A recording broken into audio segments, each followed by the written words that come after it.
espero que, enfim, que a nossa conversa, que vai ser uma conversa entre nós, vamos ter aqui hoje, seja no mínimo agradável e que nos faça esquecer um bocadinho aí o bafo de calor que lá está fora, ver se refrescamos um pouco aqui as nossas ideias com alguns considerantes. Eu vou começar por mostrar uma projeção de slides com alguns conceitos que são fundamentais para entendermos esta mecânica das experiências ou vivências de quase morte, que são bem mais frequentes do que se pensa.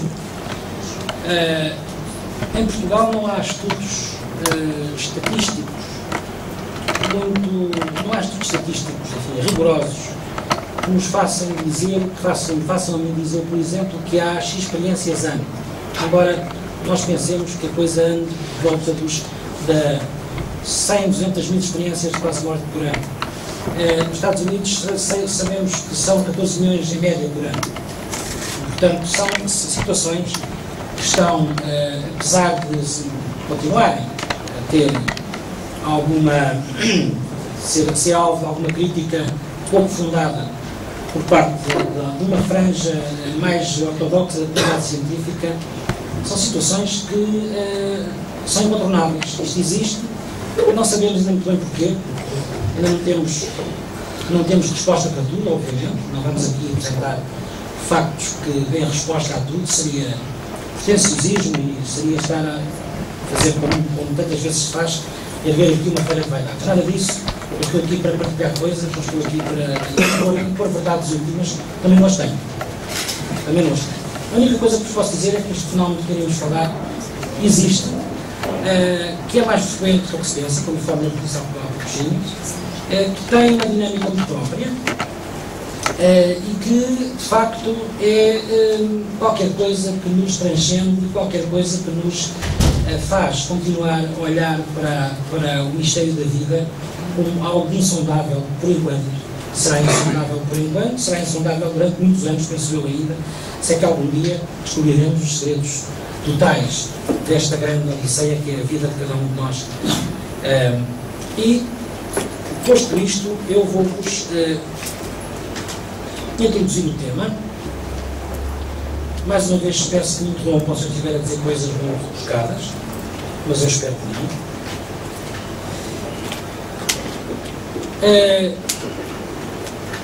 Além de ser mais frequente do que se pensa, é muito mais antigo do que se pensa. Isto é um facsímile de um escrito de Platão, em que ele fala da aventura de um soldado grego que, no meio da batalha, é ferido gravemente, entra em estado de morte clínica, aquilo que nós hoje sabemos ser a morte clínica, e que, no dizer de Platão, se passeia pelo mundo dos mortos, trazendo informações sobre o que se lá passava depois de regressar à vida.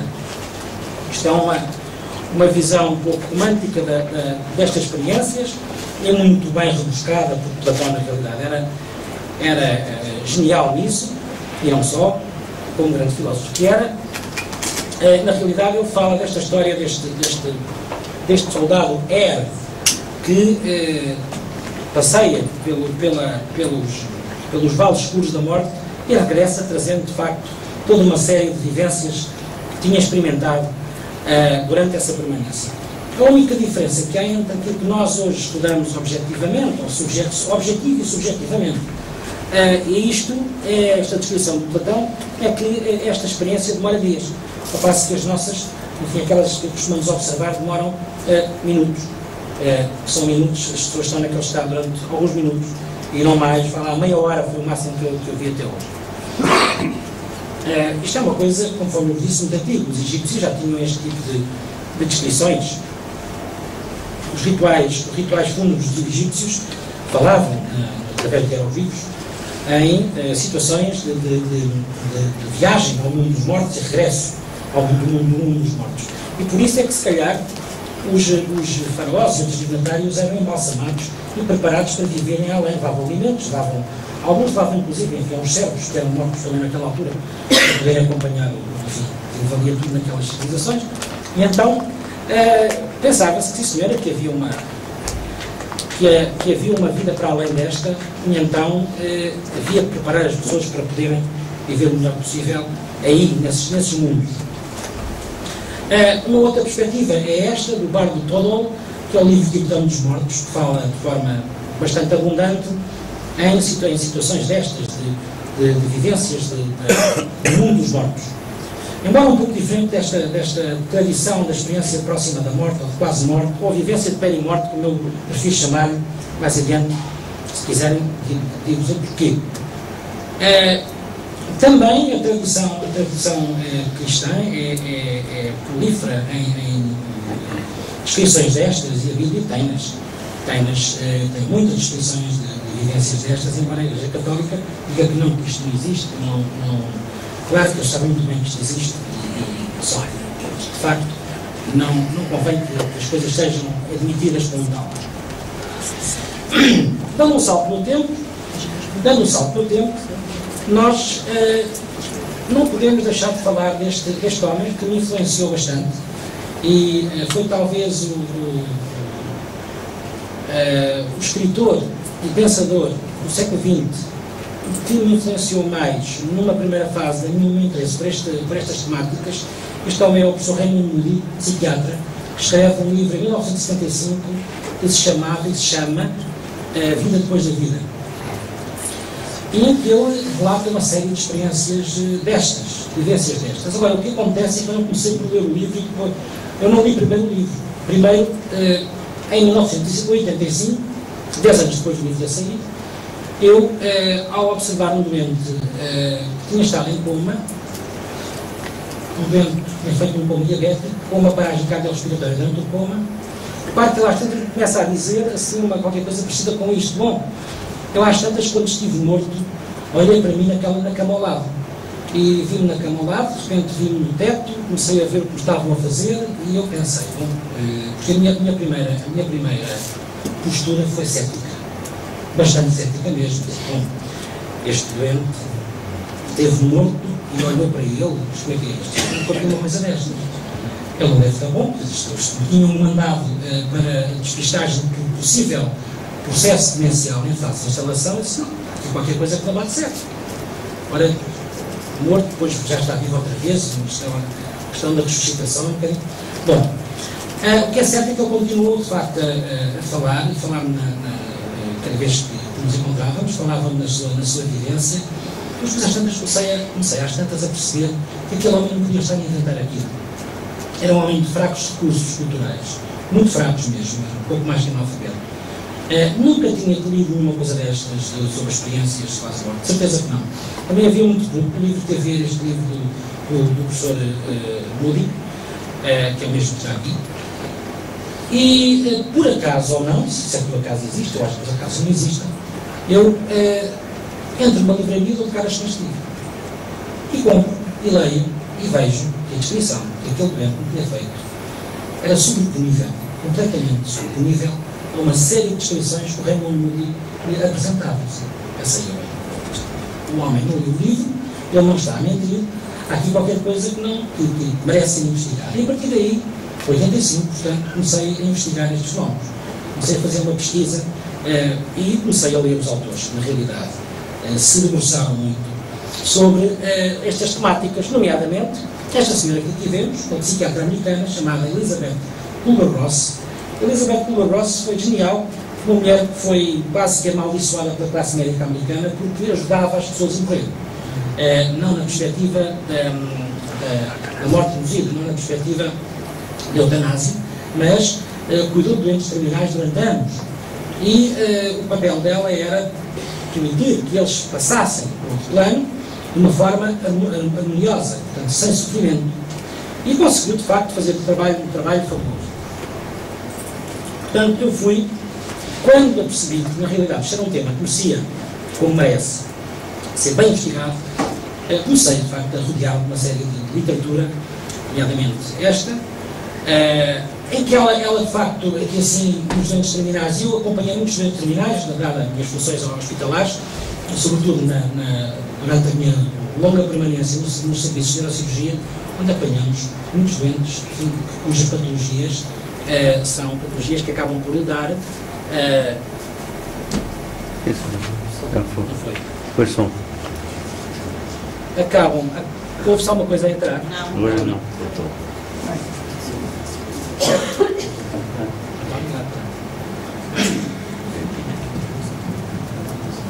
As que não estão ligadas, estão. Não dá, não. Não está aqui. Já ainda. Hã? Sim? Agora ouve-se? Não. Agora Só está nada. através dali. Agora está através dali. Através daquele microfone. Eu achei que... Não, basta só falar. É?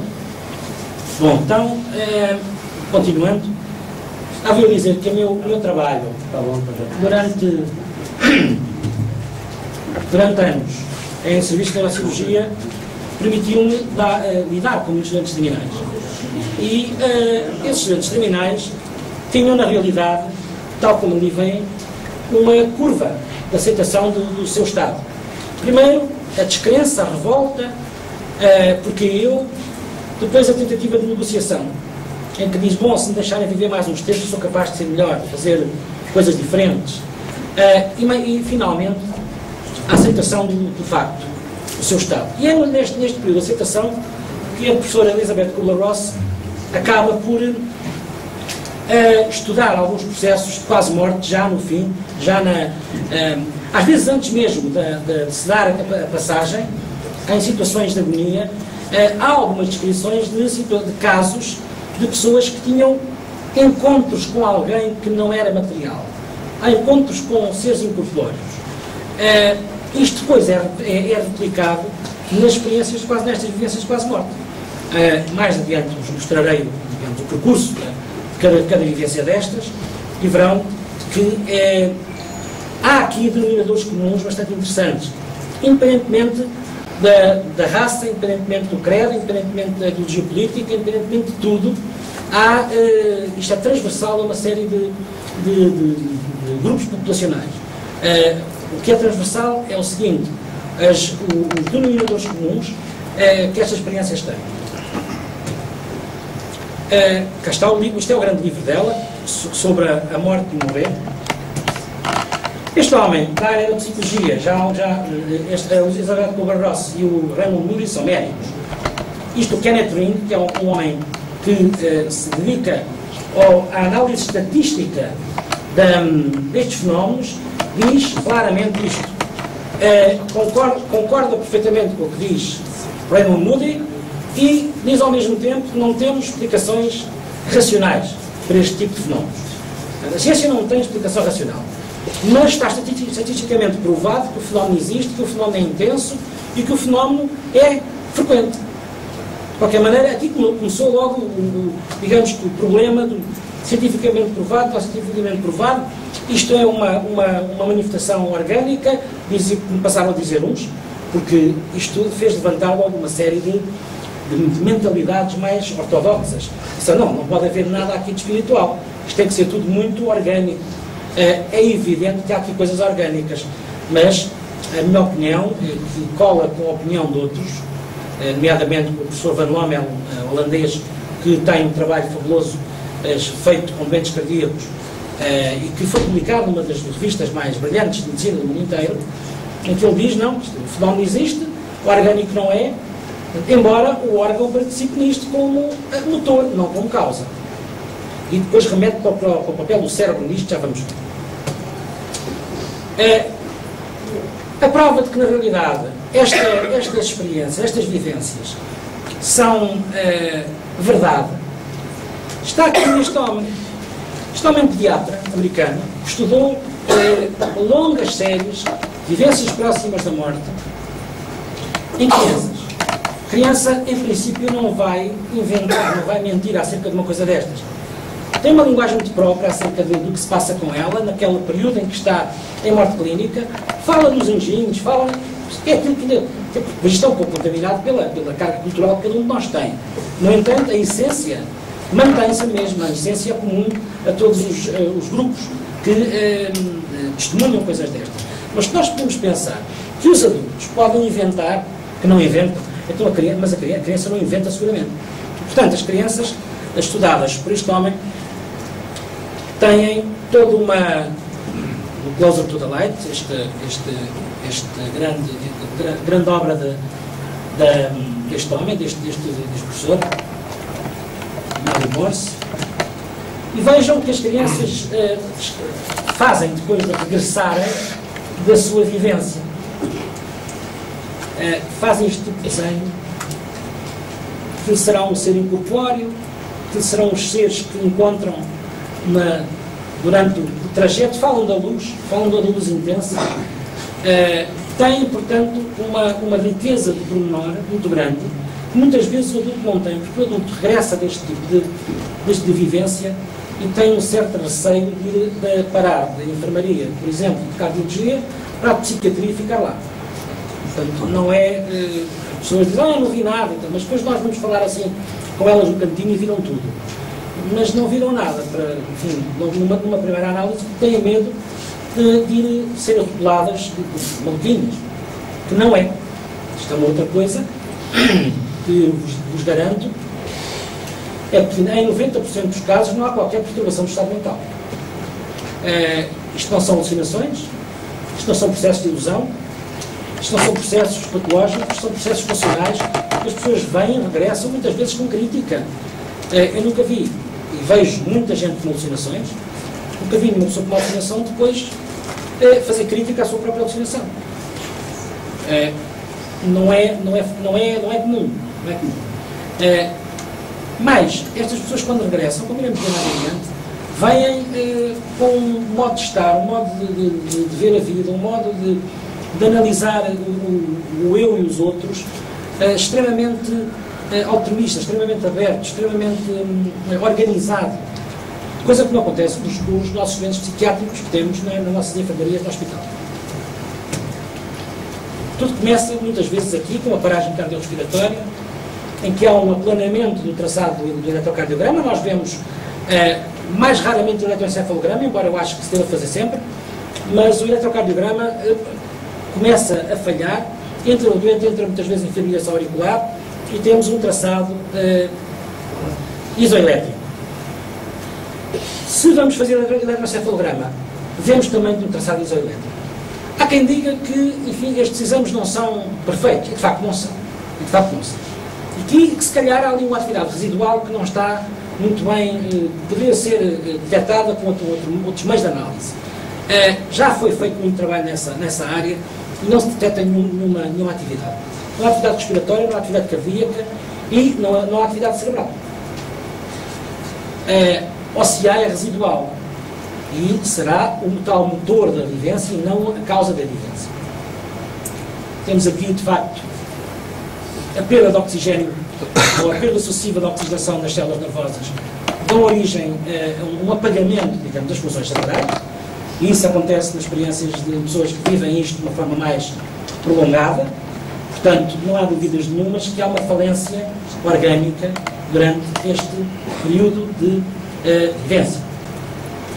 E é aí, mais ou menos nesta altura, que as pessoas começam a descrever aquilo que vivenciam, quando são interrogadas por nós no pós-vivência de quase morte. E falam primeiro numa... Nem sempre a coisa é muito agradável no início. Às vezes dizem que se sentem confundidas, baralhadas, mas afinal eu estou aqui, estou ali, estou a pairar por cima do meu corpo, mas o meu corpo está deitado. E há umas pessoas ali assim, com umas máquinas e com um relato de uma senhora, já agora, gosto de vez em quando falar em casos práticos, obviamente, que fundamentam melhor o que eu estou a dizer. Às vezes uma senhora de 70 e tal anos dizia-me assim, fez uma paragem cardiorrespiratória na unidade de cuidados intensivos no hospital e teve uma vivência de quase morte. E aquilo que lhe fazia confusão era ela estar-se a ver ela própria e ver que entravam pela porta os carrinhos, dizia ela, entram os carrinhos com aquelas coisas para porem no peito e estão a mexer e estão a dar oxigênio, mas eu estou cá em cima. Aquilo para ela primeiro foi muito confuso. E depois foi bom que ela descrevesse isto, porque quando eu relatei o caso aos especialistas em cuidados intensivos, eles disseram que eu estava... lá estou a inventar uma das tuas coisas. E a senhora depois explicou exatamente tudo aquilo, tintim por tintim. Eles sabiam muito bem que ela tinha estado em paragem cardiorrespiratória, portanto não podia ter observado coisa nenhuma daquelas, e muito menos a entrada dos equipamentos de reanimação pelo ponto cego de visão, na parte de trás. E ela estava de costas, deitada de costas para a porta da unidade de cuidados intensivos. E foi por aí que entraram os carrinhos com o desfibrilador e com todas aquelas máquinas que nós conhecemos. De facto, era impossível ela ver aquilo que, estando de olhos fechados, estando virada de costas, não era possível ver aquilo que está. Ninguém sabe o que é que está a passar. Eu não sei o que é que está a passar aqui atrás da minha cabeça. Portanto, depois há aquela situação do libertar do espaço, da dinâmica espaço-tempo que objetivamente nós estamos inseridos. E há o túnel, nem sempre existe túnel. Digo-vos desde já que o túnel é muito falado, mas nem sempre existe. Existe na maioria dos casos, mas há algumas situações em que o túnel não se verifica. E depois há como que as pessoas descrevem como que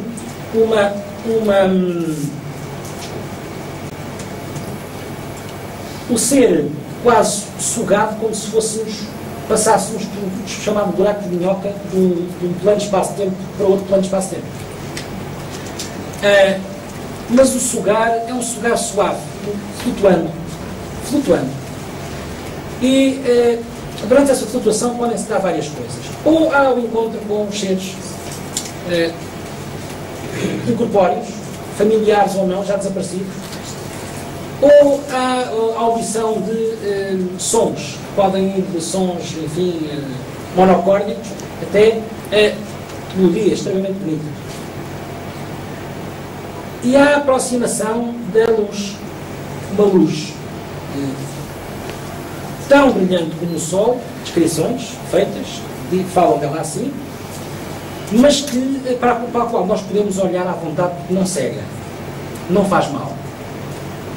Até que chegamos, de facto, depois ao ponto de retorno ou não retorno. Foi assim que um dia um médico que sofreu uma experiência, porque eles também têm destas coisas, um médico que sofreu uma coisa destas, me dizia, bom, cheguei ali ao ponto de ver se era agora que eu ia ver o resto ou se ele estava para trás. E depois, no fim, diz-me assim, infelizmente voltei para trás. Depois há este tipo de ideia das pessoas que têm esse tipo de sentimento, que, salvo raras exceções, e algumas exceções que demonstram que também há más experiências, 2 a 3% são más experiências, mas a maior parte das pessoas ficam um pouco constrangidas quando regressam. Porque uma até me dizia assim, bom, eu quando andava lá não tinha dores e agora voltei, estou cheio de dores outra vez. Tudo isto é extremamente envolvente.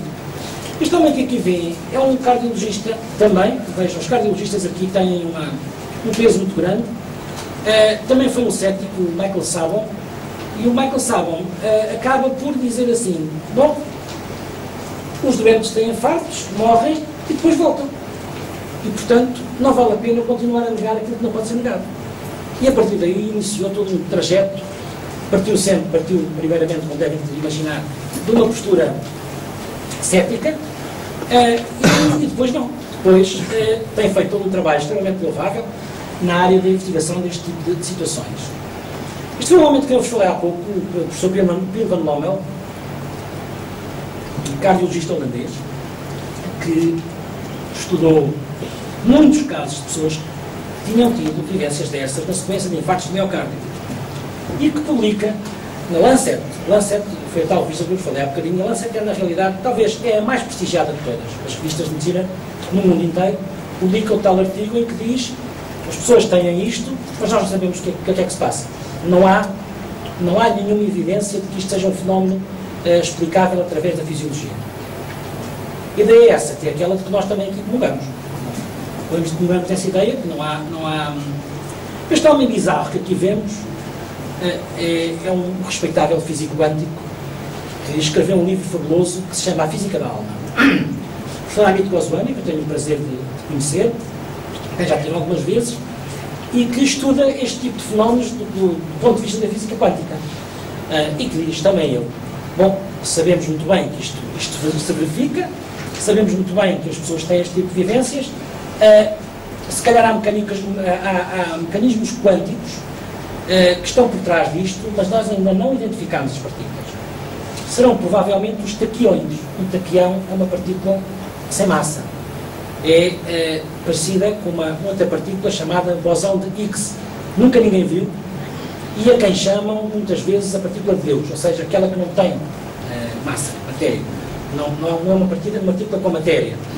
E diz o Amit Goswami que se calhar serão este tipo de entidades, isto é estranho dizer isto, físicas incorpóreas, que estarão na base da dinâmica deste tipo de evidência. Este homem que aqui vem é, de facto, um marco na história da psicologia. Ele próprio teve uma experiência destas, o Carl Gustav Jung, que foi um homem da psicanálise, mas que, às tantas, divergiu do pai da psicanálise, o Freud, porque Freud reduzia tudo à teoria da sexualidade. E Jung achava que não, que as coisas eram muito mais importantes do que isto. E ele próprio fala na experiência de quase morte como qualquer coisa proporciona a nossa fusão com o cosmos. A fusão cósmica do ser humano vê-se através de muita coisa, mas sobretudo, dizia o Jung, e nós subscrevemos perfeitamente essa maneira de ver as coisas. Uma das formas da fusão com o cósmico com o cosmos, perdão, com a consciência cósmica, são estas experiências de quase morte. Isto ultrapassa largamente a civilização ocidental, embora se fale muito, há bocadinho falei do Egito, mas os árabes também têm, na realidade, este homem, Henri Corbin, que é um homem, que é um grande estudioso da cultura islâmica, de facto, vem demonstrar que também o Islão tem este tipo de vivências, que são muito semelhantes às nossas. São mesmo muito semelhantes às nossas. Portugal, obviamente. Portugal trabalha nisto. Reparem, Raymond Moody escreve em 75 A Vida Depois da Vida. Costuma-se dizer que aqui em Portugal as coisas começam 30 anos depois dos outros países, mais ou menos. Estamos atrasados 30 anos relativamente à Europa, 40 ou 50 relativamente aos Estados Unidos, mas o que é certo é que as coisas aqui começaram 10 anos depois de serem começadas nos Estados Unidos. O professor Mário Simões, uma pessoa, enfim, que tem dedicado também uma parte da vida dele ao estudo destes fenómenos. O professor Vitor Rodrigues,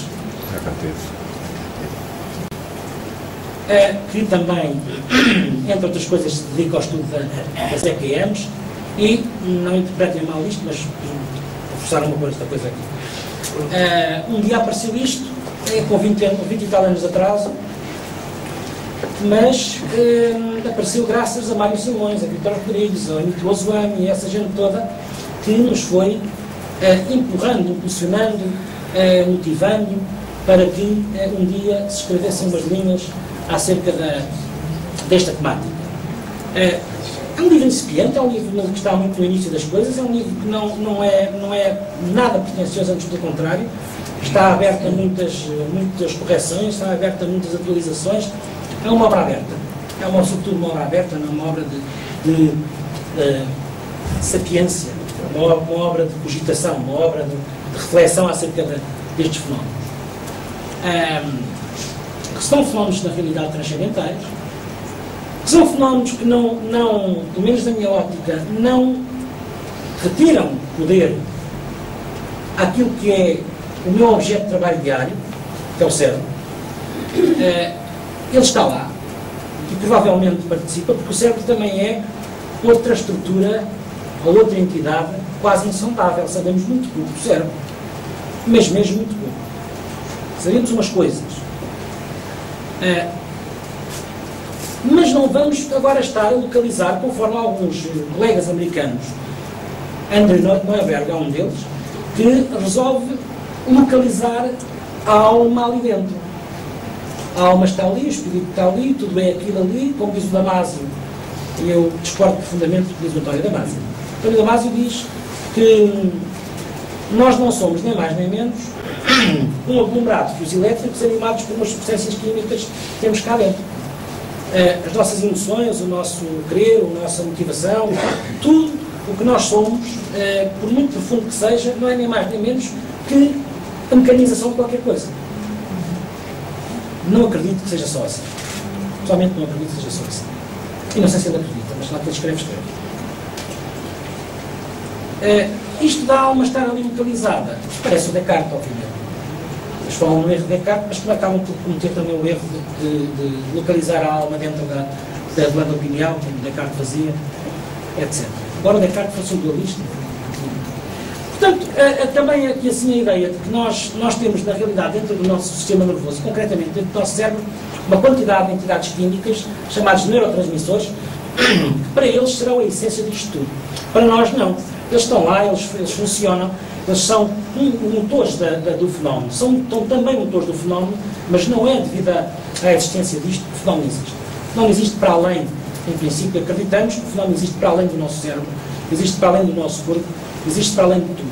É um fenómeno cósmico.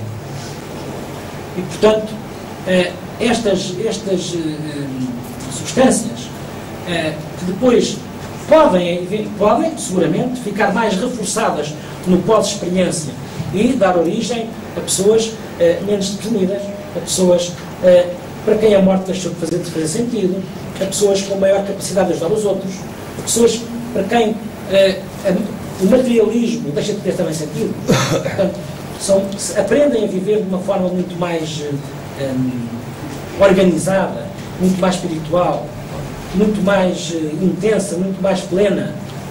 Isso é verdade. Mesmo aquelas, eu posso vos garantir, mesmo aquelas que tiveram uma vivência de quase morte menos conseguida, talvez até mais traumática, muitas vezes, os tais 2-3%, quando voltam desta vivência, têm uma postura muito aberta e desenvolvem até coisas curiosas. Estou-me a lembrar de uma arquiteta que eu investiguei, eu conversei várias vezes, que teve uma vivência destas, sendo uma vivência um pouco traumática. Aliás, ela dizia que quando esteve lá naquele sítio, via uns seres estranhos de quem teve medo.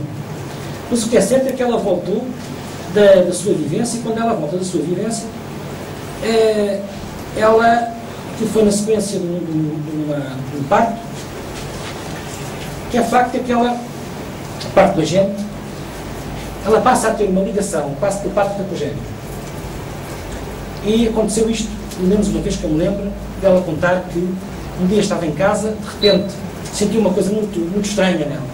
Disse, não, um dos gêmeos teve um problema, e o gêmeo tinha partido a cabeça no colégio. Portanto, isto depois era frequente, ela já se riu um bocadinho, quando não era nada de sério, obviamente. Eles estão a fazer não sei o que lá em cima no quarto, de venda, lá a subir, lá estavam a fazer. Portanto, desenvolveu determinado tipo de capacidades empáticas, de precognição, etc. Mesmo tendo uma vivência menos bem conseguida.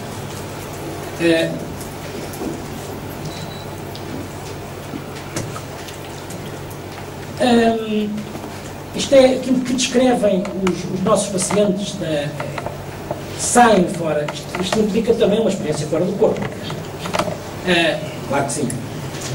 É assim que eles descrevem mais ou menos a sua veste, desenhada, obviamente. Depois de paragem cardiorrespiratória, a saída do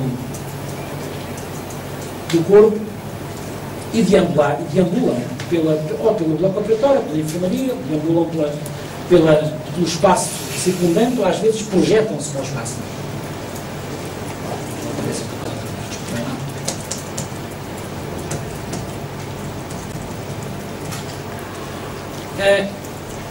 Depois, é esta viagem através do espaço em direção a algo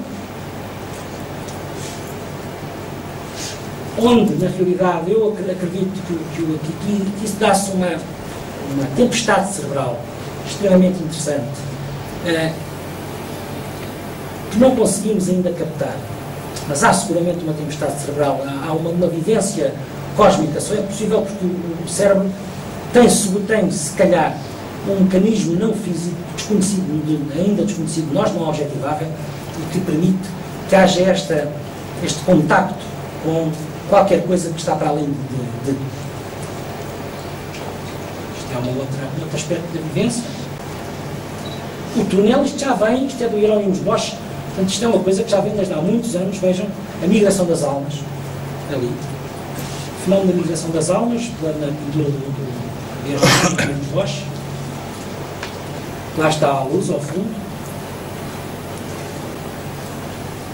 o encontro com os seres incorpóreos é descrito desta maneira. Não há comunicação verbal, há uma comunicação telepática, dizem as pessoas que têm este tipo de vivência. Sem corpo. Há esta expansão para lá dos limites do espaço-tempo que nos é imposto pelo relógio, pela fita métrica. Há a visão, através de uns olhos não comandados pelo cérebro, provavelmente, ou de uma visão extrasensorial, uma visão não corpórea da luz, esta projeção em direção à luz. E depois, numa dada altura, é dada a ordem de regresso. Há quem ouça mesmo uma voz dizer: não está na altura, tens que voltar. Outros não, outros são puxados para trás e referem isto como aqueles sonhos que nós temos, às vezes, alguns de nós, voar e de repente cair no corpo, aquela queda no corpo. Só que é uma queda dolorosa. Ali para vos mostrar o quê? Por muito estranho que pareça, os invisuais também têm vivências destas. Vivências destas com visão. Que na realidade reforça cada vez mais a ideia de que há qualquer coisa de não corpóreo neste tipo de vivência. Não há explicação física para que um invisual de nascença depois descreva coisas que viu durante a sua EQM, durante a sua vivência de quase morte. O que é facto é que isto acontece. Também se sabe que eles sonham de cores, e sonham com formas, e há estudos feitos que mostram isso. Lá está os 2% de passeio, os 2, 3% de passeios por regiões mais infernais, por regiões menos agradáveis, que podem causar a tal confusão a quem tem este tipo de experiência. Mas na realidade acabamos todos por ir à procura do princípio e do fim, do alfa e do ômega, que é com isso que nos devemos preocupar.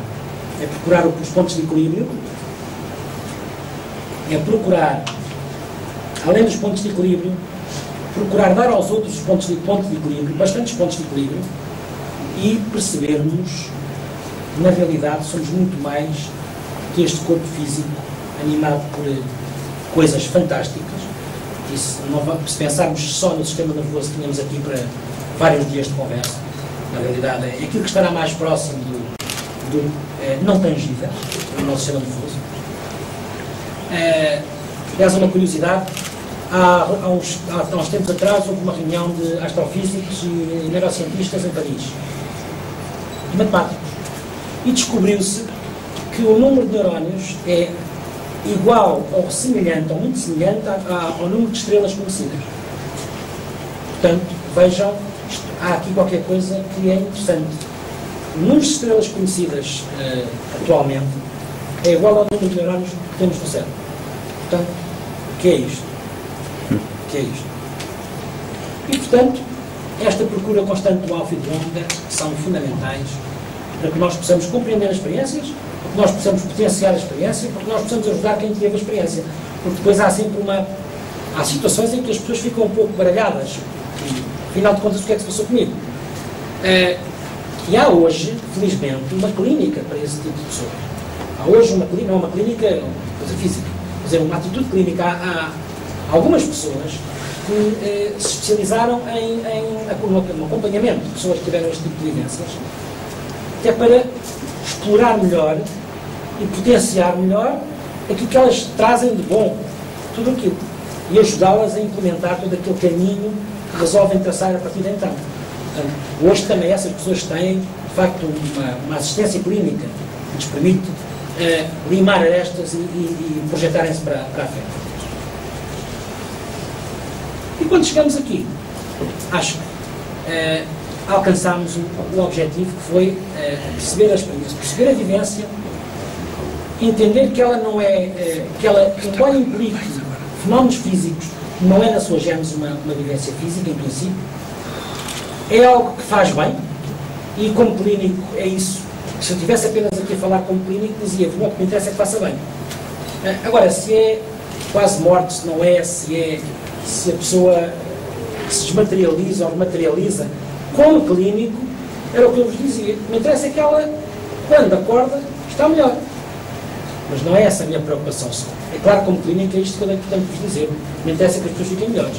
Como investigador, é evidentemente que vai muito mais além e garanto-vos que estou plenamente convencido que há uma entidade que se manifesta aquém e além do nosso cérebro. O nosso cérebro não é a última fronteira, há qualquer coisa para além dessa última fronteira, não tenho dúvidas nenhumas. O que é, volto a dizer, infelizmente ou felizmente, isso obriga-nos a ir mais longe na investigação, não sei ainda o que é. Talvez um dia venhamos a saber o que isto é. Para já, volto a repetir aqui no início. O fenómeno é incontornável, o fenómeno existe, o fenómeno é bom. O campo de investigação é infinito. Muito obrigado.